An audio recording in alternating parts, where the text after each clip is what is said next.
ശബരിമല സ്വർണ്ണ കവർച്ചയിൽ ഡി മണിയെ തിരിച്ചറിഞ്ഞ പ്രത്യേക അന്വേഷണ സംഘം. ഡി മണി ഡിണ്ടിഗൽ സ്വദേശിയായ ബാലമുരുകൻ. ഡി മണിയെയും സഹായിയായ ശ്രീകൃഷ്ണനെയും SIT ഇന്ന് ചോദ്യം ചെയ്യും. വിദേശ വ്യവസായി നൽകിയ മൊഴിയുടെ അടിസ്ഥാനത്തിലാണ് ചോദ്യം ചെയ്യൽ. ഡി ബിനോയ് ചേരുന്നു വിവരങ്ങളുമായി. ബിനോയ്, ഈ ഡി മണി ആരാണെന്നുള്ളതും കണ്ടെത്തിയൊപ്പം ഈ ഡി മണിയുടെ മൊഴിയും എടുക്കുമെന്നുള്ളതാണ്. അതോടൊപ്പം ഈ സ്വർണം വാങ്ങിയത് അല്ലെങ്കിൽ ഈ ഒരു പഞ്ചലോഹ വിഗ്രഹം വ്യവസായിയുടെ മൊഴി പ്രകാരം അത് 4 പഞ്ചലോഹ വിഗ്രഹങ്ങൾ ഈ ഡി മണി വാങ്ങിയെന്നുള്ളതാണ്. പിന്നീട് അതിൻ്റെ പണം മറ്റൊരു ഉന്നതന് നൽകി എന്നുള്ളതാണ് ഉയർന്ന അഭ്യൂഹങ്ങൾ. അപ്പോൾ ആ ഉന്നതൻ, അതായത് ഇതുവരെ പേര് പുറത്തു വരാത്ത ഒരു ഉന്നതൻ കൂടി ഇതിൻ്റെ അകത്തുണ്ട് എന്നുള്ളതാണ് നേരത്തെ നമുക്ക് മനസ്സിലാകുന്നത്. അത് എത്രത്തോളം സ്ഥിരീകരിക്കാനാകുമെന്നുള്ളത് വരും മണിക്കൂറുകളിൽ അറിയാൻ സാധിക്കും. എന്തായാലും എപ്പോഴത്തേക്കുണ്ടാകും ഈ ഡി മണിയുടെയും ഒപ്പം സഹായി ശ്രീകൃഷ്ണൻ്റെയും ഒക്കെ ഈ മൊഴിയെടുക്കൽ? ഒപ്പം കഴിഞ്ഞ ദിവസം ബെല്ലാരിയിൽ പോയിരുന്നു, അവിടെ വെച്ച് ഇത്തരത്തിലുള്ള മൊഴിയെടുപ്പ് പോലെയുള്ള നടപടികൾ ഉണ്ടായിരുന്നു.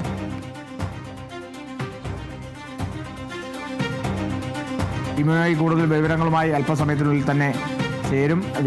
വിദേശ വ്യവസായി നൽകിയ മൊഴിയുടെ അടിസ്ഥാനത്തിലാണ് ചോദ്യം ചെയ്യാൻ ഒരുങ്ങുന്നത്. ഡി മണി എന്നുള്ളത് ഡിണ്ടിഗൽ സ്വദേശിയായ ബാലമുരുകൻ എന്നാണ് ഡി മണിയുടെ പേര്. ഈ ഡി മണി ഡിണ്ടിഗൽ മണിയാണോ എന്നുള്ളത് അറിയില്ല, പക്ഷേ ഡിണ്ടിഗൽ സ്വദേശിയാണ് ബാലമുരുകൻ. ഡയമണ്ട് മണി എന്നുള്ള പേരാണെന്നുള്ളതൊക്കെ അങ്ങനെ വരുന്നുണ്ട്. ഓരോ പേരുകളാണ്. ഡയമണ്ട് മണി, ഇനിയിപ്പോൾ ഡി മണി, ഡിയുടെ ഒരു രൂപമാണ് ഉദ്ദേശിക്കുന്നത്. അത് എന്താണെന്നുള്ളത് നമുക്ക് വ്യക്തമാകും വരും മണിക്കൂറുകളിൽ. ഈ ഡയമണ്ട് മണി എന്ന് പറയുന്നുണ്ട്. ഡിണ്ടിഗൽ സ്വദേശിയായ ബാലമുരുകൻ, അത് ഡിണ്ടിഗൽ സ്വദേശിയായതുകൊണ്ട് ഡിണ്ടിഗൽ മണി എന്നുള്ള തരത്തിലുമൊക്കെ ചില പറച്ചിലുകളൊക്കെ വരുന്നുണ്ട്. ഈ ഡി മണിയെ ചോദ്യം ചെയ്യാൻ ഒരുങ്ങുന്നു SIT എന്നുള്ളതാണ്. കഴിഞ്ഞ ദിവസം അങ്ങോട്ട് പോയി കണ്ടെത്തിയിരുന്നു, ഒപ്പം ചില വിവരങ്ങളൊക്കെ തേടി എന്നാണ് മനസ്സിലാക്കുന്നത്. അതൊരു മൊഴിയായി അല്ലെങ്കിൽ ഒരു ഔദ്യോഗിക മൊഴി രേഖപ്പെടുത്തലായിരിക്കില്ല. ഇന്നിപ്പോൾ ഔദ്യോഗികമായി ചെയ്യും. SIT ഇന്നിപ്പോൾ ഇവരെ രണ്ടുപേരെയും, ഡി മണിയെയും ശ്രീകൃഷ്ണനെയും SIT ഇന്ന് ചോദ്യം ചെയ്യാൻ ഒരുങ്ങുകയാണ്.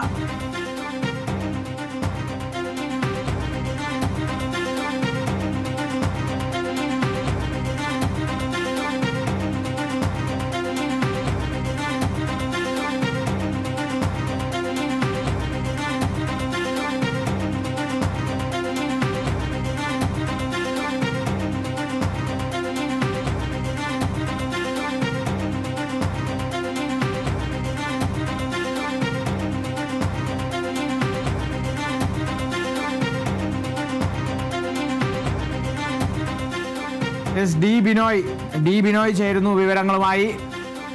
ബിനോയ്, ഈ ഡി മണി ആരാണെന്നുള്ളത് കണ്ടെത്തി, ഡി മണിയുടെ യഥാർത്ഥ പേര് കണ്ടെത്തി, ഈ ഡി എന്താണെന്നുള്ളതൊക്കെ കണ്ടെത്തിയോ എന്നുള്ളത് അറിയണം. ഒപ്പം ഈ ഡി മണിയെയും ശ്രീകൃഷ്ണനെയും SIT ചോദ്യം ചെയ്യുമ്പോൾ മറ്റൊരു ഉന്നതനിലേക്ക് എത്തുമെന്നുള്ള സൂചനകൾ ലഭിക്കുന്നുണ്ട്. കാരണം ഇതിനെ സംബന്ധിച്ച് ഈ പഞ്ചലോഹ വിഗ്രഹം വാങ്ങിയ ആ പണം മറ്റൊരു ഉന്നതനാണ് ലഭിച്ചത്, ഏറ്റുവാങ്ങിയത് എന്നുള്ളതൊക്കെയാണ്.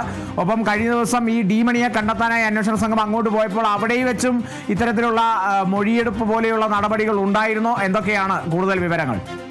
ഡി മണി എന്ന് പറയുന്നത് പുരാവസ്തു വകുപ്പുമായി പുരാവസ്തുക്കൾ വിൽക്കുന്ന ഒരു വലിയ തരത്തിലുള്ള ഇടപാടുകാരൻ ഉള്ള ഒരു വിവരമാണ് ഇപ്പോൾ പ്രത്യേക അന്വേഷണ സംഘത്തിന് കിട്ടിയിരിക്കുന്നത്. മാത്രവുമല്ല, ചില സാമ്പത്തിക ഇടപാടുകൾ, അതായത് കള്ളപ്പണം വെളുപ്പിക്കൽ ഉൾപ്പെടെയുള്ള സാമ്പത്തിക ഇടപാടുകളുമായും ഈ ഡി മണി എന്ന് പറയുന്ന ബാലമുരുകന് ബന്ധമുണ്ട് എന്നുള്ള വിവരങ്ങളാണ് ഇപ്പോൾ പ്രത്യേക അന്വേഷണ സംഘത്തിന് ലഭിച്ചിരിക്കുന്നത്. അദ്ദേഹത്തിന്റെ കൂട്ടാളിയായ ശ്രീകൃഷ്ണൻ എന്ന് പറയുന്ന ആളിനെയും ഈ അന്വേഷണ സംഘം തിരിച്ചറിഞ്ഞിട്ടുണ്ട്. ഇരുവരെയും ഇന്ന് ചോദ്യം ചെയ്യും എന്നുള്ള വിവരങ്ങളാണ് പുറത്തേക്ക് വരുന്നത്. എന്തായാലും മുൻ പ്രതിപക്ഷ നേതാവും മന്ത്രിയുമായിരുന്ന രമേശ് ചെന്നിത്തലയുടെ വഴി ലഭിച്ച വിവരത്തിന്റെ അടിസ്ഥാനത്തിലാണ് ഇപ്പോൾ ഡി മണിയിലേക്ക് അന്വേഷണ സംഘം എത്തിച്ചേർന്നിരിക്കുന്നത്. ഇവർ തിരുവനന്തപുരത്തെത്തി വലിയ തരത്തിലുള്ള സാമ്പത്തിക ഇടപാടുകൾ നടത്തി എന്നുള്ള ആരോപണമായിരുന്നു ആ പ്രവാസി വ്യവസായിയുടെ ഭാഗത്തു നിന്നും ഉയർന്നു വന്നിരുന്നതും അദ്ദേഹം പ്രത്യേക അന്വേഷണ സംഘത്തിന് മൊഴി നൽകിയതും. അതിന്റെ അടിസ്ഥാനത്തിൽ ഇപ്പോൾ പ്രത്യേക അന്വേഷണ സംഘം അന്വേഷണം തുടരുകയാണ്.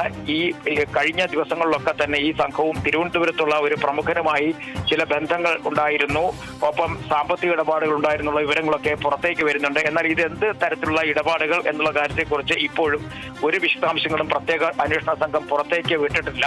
വരും മണിക്കൂറുകൾക്കുള്ളിൽ തന്നെ ഇതുമായി ബന്ധപ്പെട്ട കൂടുതൽ വിവരങ്ങൾ ലഭ്യമാകും എന്നുള്ള വിവരമാണ് നമുക്ക് ലഭിക്കുന്നത്.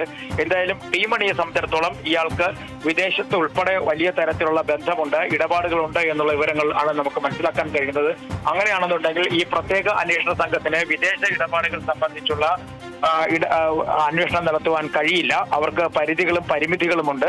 ഒരു പക്ഷേ CBI ഉൾപ്പെടെയുള്ള സംഘം ഇതിലേക്ക് കടന്നു വന്നാൽ തന്നെയും അത്ഭുതപ്പെടേണ്ട കാര്യമില്ല. കാരണം സ്വർണ്ണക്കടത്തും അല്ലെങ്കിൽ ശബരിമല സ്വർണ്ണപ്പാളി വിവാദത്തിനും അപ്പുറത്തേക്ക് കാര്യങ്ങൾ എത്തിച്ചേർന്നിരിക്കുന്നു എന്നുള്ളതാണ് ഇപ്പോൾ പുറത്തേക്ക് വരുന്ന വിവരങ്ങൾ. ഇവർക്ക് ശബരിമലയുമായി എന്തെങ്കിലും തരത്തിലുള്ള ബന്ധങ്ങളുണ്ടോ എന്നുള്ള കാര്യവും പ്രത്യേക അന്വേഷണ സംഘം പരിശോധിക്കുന്നുണ്ട്. നിലവിൽ കിട്ടിയ വിവരങ്ങൾ അനുസരിച്ച് പുരാവസ്തുക്കൾ കടത്തുന്ന സംഘം എന്നുള്ള വിവരമാണ് ലഭിച്ചിരിക്കുന്നത്. അതിനും അപ്പുറത്തേക്ക് വലിയ തരത്തിലുള്ള സാമ്പത്തിക ഇടപാടുകൾ ഈ സംഘം നടത്തിയതായും ചില വിവരങ്ങൾ ലഭിച്ചിട്ടുണ്ട്. പ്രത്യേക അന്വേഷണ സംഘം ചെന്നൈയിൽ തങ്ങിയാണ് ഈ ടിണ്ടിഗൽ സ്വദേശിയായ ബാലമുരുകനെ കണ്ടെത്താൻ ശ്രമം നടത്തിയത്. ഒപ്പം അദ്ദേഹത്തിന്റെ അനുയായിയും കണ്ടെത്തിയിട്ടുണ്ട്. ബാലമുരുകനെ സംബന്ധിച്ചിടത്തോളം ഒരു ആ പ്രദേശത്തെയും ചെന്നൈയിലെയും ഒക്കെ വലിയ തരത്തിലുള്ള ഗുണ്ട സംഘങ്ങളുമായിട്ടുള്ള ബന്ധമുണ്ട്, ഏർപ്പാടുകളുണ്ട്. അത്തരത്തിൽ വലിയൊരു ഗുണ്ട നേതാവുമായൊക്കെ ബന്ധമുള്ള ഒരാൾ കൂടിയാണ് ബാലമുരുകൻ എന്ന് പറയപ്പെടുന്നു. എന്തായാലും കൂടുതൽ വിവരങ്ങൾ പ്രത്യേക അന്വേഷണ സംഘം പുറത്തേക്ക് നൽകിയിട്ടില്ല. ഇന്ന് ഉച്ചയോടുകൂടി തന്നെ ഈ സംഘത്തിന് ഇവരെ ചോദ്യം ചെയ്യാൻ കഴിയും എന്നുള്ള ഒരു പ്രതീക്ഷ മുന്നോട്ട് വയ്ക്കുന്നുണ്ട്. എന്തൊക്കെ നടപടികളായിരിക്കും പ്രത്യേക അന്വേഷണ സംഘം സ്വീകരിക്കുക എന്നുള്ളതിനെ കുറിച്ചും ഒരു വ്യക്തത ഇതുവരെയായും വന്നിട്ടില്ല. എന്തായാലും SIT പ്രത്യേക അന്വേഷണം ഡി മണി എന്ന് പറയുന്ന ബാലമുരുകനിലേക്ക് എത്തപ്പെട്ടിരിക്കുന്നു എന്നുള്ള വിവരങ്ങളാണ് രാവിലെ പുറത്തു വരുന്നത്. ശരി, ഡി ബിനോയാണ് വിവരങ്ങൾ നൽകിയത്. ഈ ഡി മണിയെ പുരാവസ്തു സംഘവുമായി അല്ലെങ്കിൽ പുരാവസ്തു തട്ടിപ്പുമായി സംഘവുമായി ബന്ധമുള്ള ഒരാളാണ് ഡി മണി എന്നുള്ളതാണ് വിദേശ വ്യവസായിയുടെ മൊഴി. അത്തരത്തിലായിരുന്നു. അങ്ങനെ ഡി മണിയെയും കണ്ടെത്തി, ഡി മണിയുടെ സഹായി ശ്രീകൃഷ്ണനെയും കണ്ടെത്തി ഇവരെ ചോദ്യം ചെയ്യും. കൂടുതൽ നടപടികളിലേക്കൊക്കെ വരും മണിക്കൂറുകളിൽ കടന്നേക്കുമെന്നുള്ളതും കൂടിയാണ് ഡി ബിനോയ് വ്യക്തമാക്കുന്നത്.